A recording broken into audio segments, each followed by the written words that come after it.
Всем привет и добро пожаловать на мой канал. Меня зовут Наталья. Ну что, продолжаем жить? Несколько дорогих моему сердцу людей попросили снять меня видео о том, чем можно подушиться, если идешь на первое свидание. Конечно, это вкусовщина и очень личная история для каждого. Поэтому я расскажу свои впечатления на этот счет и покажу те парфюмы, которые, на мой взгляд, можно использовать для такого волнительного события. Если вам интересно, обязательно оставайтесь. В свое время Лиза Элдридж, креативный директор по макияжу дома Lancôme и очень известный YouTube-блогер, сняла видео, где, как я полагаю, лучше всех сформулировала основные принципы нанесения макияжа на первое свидание или собеседование. Это в первую очередь не наносить ничего нового, так как неизвестно, как косметический продукт ведет себя на вас, когда вы волнуетесь. Во-вторых, макияж должен быть логичным продолжением вашего ежедневного образа. То есть, если вы наносите стрелки и красную помаду каждый день, то и на свидании это будет уместно. А если нет, то вы можете выглядеть не очень, так как и рука не набита на этот макияж, и не будет той уверенности. Так вот, с парфюмом, я думаю, работает такой же принцип.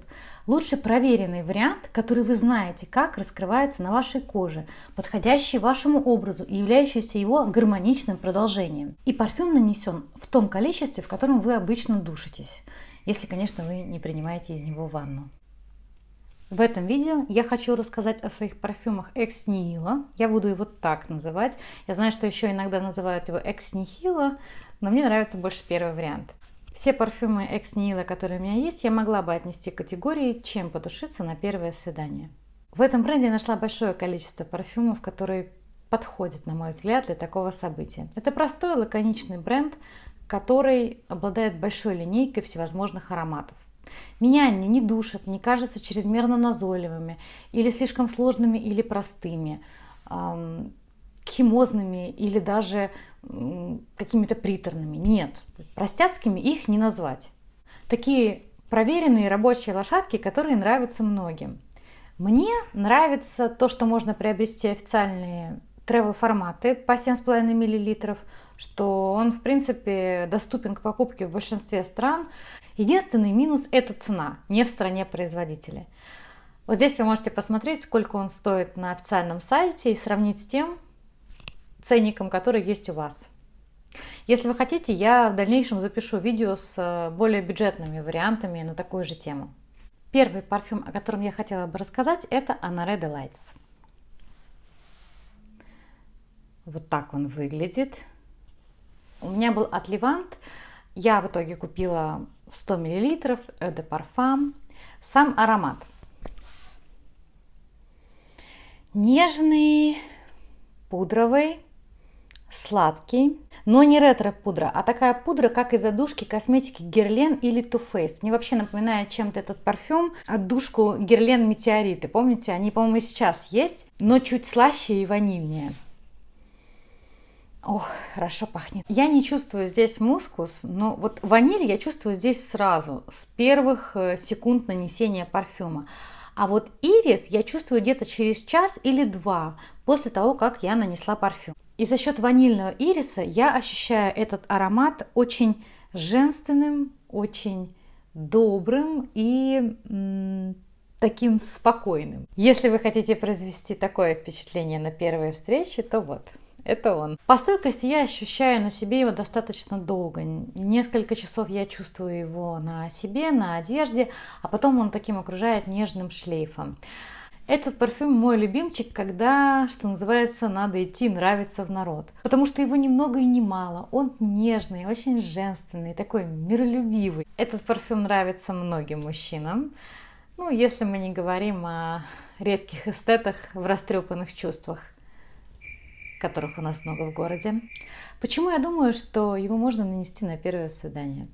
Потому что он сладкий, но не приторный, есть шлейф, но не чрезмерный, не удушливый, дает такое ощущение игривости. Вы с ним такая игривая лань. Ну, это мои личные впечатления. Вот именно этот аромат больше всего нравится мужчинам в моем окружении. Даже были зафиксированы попытки подкатов именно в тот момент, когда я с полиэтиленовым пакетом, куда без него, иду в мыслях о том, когда мясо разморозить, заботиться, когда в налоговую, что нужно послушать 6000 аудиосообщений от подруги. Так что, а тут мужчины с вопросами, что за парфюм, куда вы такая идете и так далее. Так что я считаю, что это однозначный успех. Смотрю на вот этот флакон вот так вот и думаю, что же вы туда за зелье-то налили приворотное. В общем, Экс Нила, вот этот мой любимчик. Следующий парфюм в моей коллекции – это парфюм Love Shot. Вот у меня как раз travel формат, я почти половину уже использовала. Для меня этот парфюм такой, когда вы уже взрослая женщина, но в глубине души вы вполне себе такая императрица, что называется.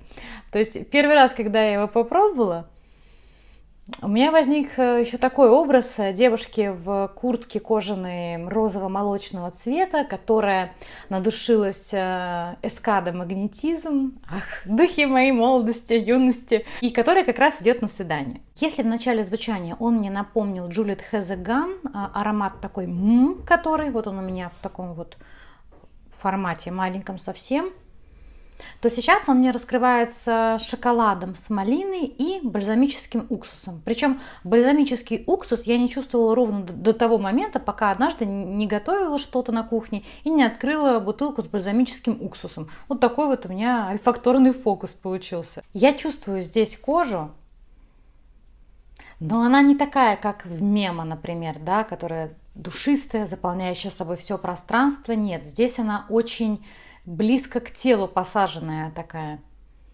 Сам аромат, на мой взгляд, искристый такой, веселый. И вот за счет вот этой кожи и вот этой ноты уксуса для меня он становится более благородным, нежели чем просто веселая малинка такая. То есть если вы юная девушка, то это как раз отличный вариант для свиданий, а если вы уже женщина постарше, то это как раз тот парфюм, который не звучит слишком по-детски. То есть вот эта кожа и вот эта вот нота бальзамического уксуса придает какой-то благородность. Да, вот именно какой-то благородности, и аромат звучит красиво на вас, раскрывается и вполне себе играет и может вас украсить. Думаю, что это тоже хороший вариант на первую встречу, потому что он, с одной стороны, яркий, с другой стороны, не резкий.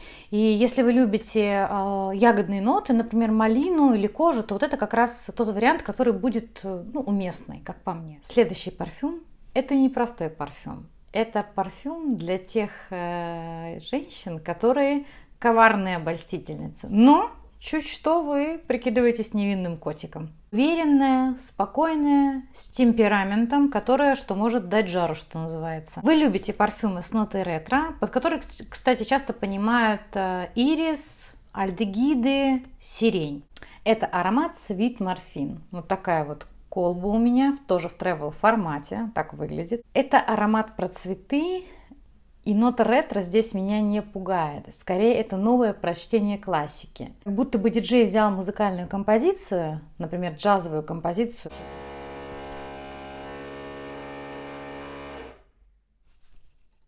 добавил немного современного звучания, аккордов, и песня получила новое продолжение среди современного поколения. Меня этот ретро-аккорд, за который здесь, видимо, отвечает ирис и пачули, совершенно не смущает. Я чувствую такую пудровость в начале, затем аромат усаживается, становится очень чувственным. Поэтому этот аромат, как мне кажется, очень подходит, когда вы идете, например, на свидание в кино, или вы где будете сидеть очень близко рядом, или где затемненное помещение. Такие свидания тоже бывают. На мой взгляд, будет самое то. Для меня в нем нет горькой пудровости, вот аромата там старой бабушки или еще что-то. Нет, здесь я чувствую нежную розу, ваниль и пачули, которые для меня здесь очень похожи на аромат Moonlight Patchouli от Van Cleef. Вот, если знакома с этим ароматом, вот у меня такая была ассоциация. Я бы сказала, что, наверное, это аромат для свидания с человеком, которого вы, может быть, уже знаете давно. Но в романтическом ключе у вас не было встреч, а тут вдруг вас пригласили. Я куплю себе полноразмерный флакон. Мне очень нравится вот это исполнение женской чувственности и утонченности. Именно с ними у меня ассоциируется этот аромат. Поэтому если вы на первом свидании хотите быть именно такой, то мне кажется, что это весьма неплохой вариант. Последний аромат в этой подборке – это аромат, который называется Last in Paradise. У меня он в формате от Леванта. По направленности он мне напомнил Делину. Да, я чувствую эту схожесть. И чем-то очень отдаленно роз, ваниль, мансера. Сам аромат для меня очень свежий. Я здесь чувствую пион, но скорее даже вот эту, да, пионовидную розу, которую очень часто используют в букетах невесты. Или такие цветы используют декораторы помещения. Такие вот они очень красивые, объемные, у них очень красивые бутоны. Через пару часов этого аромата носки на себе, кстати, он очень стойкий, я на себе долго его ощущаю, я чувствую перец. Причем такой красный или зеленый. Но аромат, конечно же, не овощной. Это такая вот перчинка, как, например, она в духах Они, не Шане, который я очень люблю, очень похожа. Очень свежий, с небольшой остринкой парфюм. Аромат, как мне кажется, очень подойдет, если вы сильно волнуетесь. Потому что у него очень приятный, жизнерадостный такой вот аромат. То есть он настраивает на хорошее настроение, как-то успокаивает. И если вы прям очень сильно как-то переживаете, то мне кажется, что это очень хорошая история, успокоиться. Он задает настроение. В общем-то, мне кажется, это его такая главная сильная сторона, именно поэтому я его в эту подборку решила взять. Вы его нанесли, и вот у вас уже такое должно быть хорошее времяпрепровождение. Ну, по возможности. То есть вы нанесли, и вот она я такая, раз, и все. Я бы даже сказала, что, наверное, это парфюм для интроверта, который хочет немного раскрепоститься. Так что, если вы любите подобную направленность аромата, нежные, цветочные, со стринкой, мне кажется, этот аромат вас украсит. Он нравится окружающим, он очень такой игривый, свежий, и я бы сказала, что он, что называется, без привязки к возрасту. Так что я думаю, что этот парфюм обязательно придаст хорошего такого настроения. А вот сейчас, например, я чувствую вот стебель цветов. То есть я бы сказала, что этот парфюм можно нанести. Мне кажется, что этот парфюм очень подойдет скромным и женщинам, и девушкам, потому что он как раз сыграет на контрасте. Он такой открытый, свежий, играющий, его немного, и он не душный. И это будет такой очень гармоничный образ, за счет чего у вас будет хорошее настроение, и вы вот в таком правильном настрое пойдете на эту встречу.